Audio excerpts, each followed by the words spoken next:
সময় থাকতে পৃথিবীটা উপভোগ করার যাত্রায় আজ আমরা দাঁড়িয়ে আছি টাঙ্গাইলের বিখ্যাত মধুপুর জাতীয় উদ্যানের রসুলপুর রেঞ্জ অফিসের সামনে।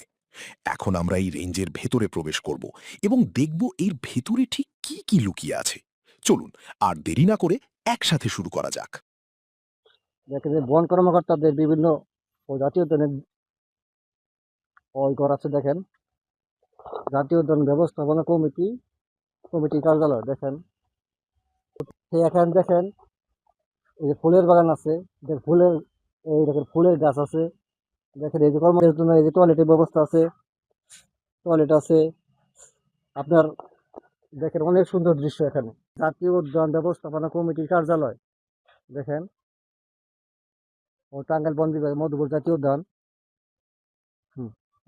তাহলে চলেন এখানে পরিত্যক্ত ঘরের ভেতর কি আছে আমরা আপনাদের দেখাই। দেখেন পাহাড়ের দৃশ্যগুলো দেখাই, আসো। দেখেন এদিক দিয়ে অনেক পরিত্যক্ত ঘর আছে। ফরেস্ট ডিপার্টমেন্টের এখানে লোক আসা যাওয়া না, এখানে একদম পরিত্যক্ত অবস্থায়। দেখেন দেখেন এই যে টিউবওয়েল আছে, আপনার কাঁঠাল গাছ আছে, বিভিন্ন শালবনের গাছের দৃশ্য আছে। আমরা তাহলে চলেন আমরা আরো ভিতরে বিভিন্ন দৃশ্যগুলো দেখাবো আপনাদের সাথে। এই দেখেন এখানে কি সুন্দর সুন্দর গজারি গাছ। দেখেন বনের মধ্যে বিভিন্ন দৃশ্য। দেখেন সূর্যের আলো দেখেন একদম হেলে হেলে পড়েছে। দেখেন কত সুন্দর দৃশ্য দেখা যায়। দেখেন চতুর্দিক দিয়ে শুধু সমাজের একদম সবুজের সমারোহ। দেখেন শুধু গাছ আর গাছ।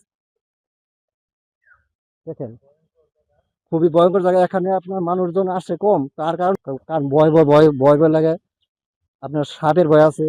আর দেখেন পাখি, দেখেন আপনার পাখির আপনার দেখেন কলরব। দেখেন আপনার পাহাড়ে শুধু মশার ভয় একটু বেশি, মশা আছে অনেক।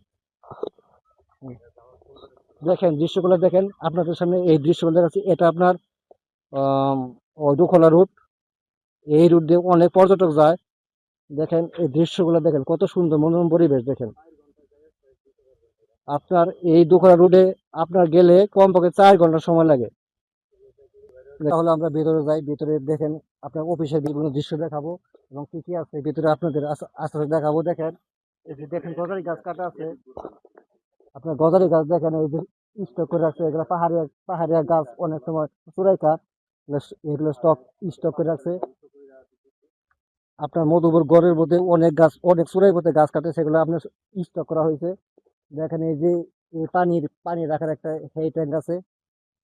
দেখেন এই পানি রাখার ট্যাঙ্ক, এটি আপনার অফিস ওই সরকারি কর্মকর্তারা থাকে। আসেন তাহলে আমরা আরো ওই ভিতরে যাই।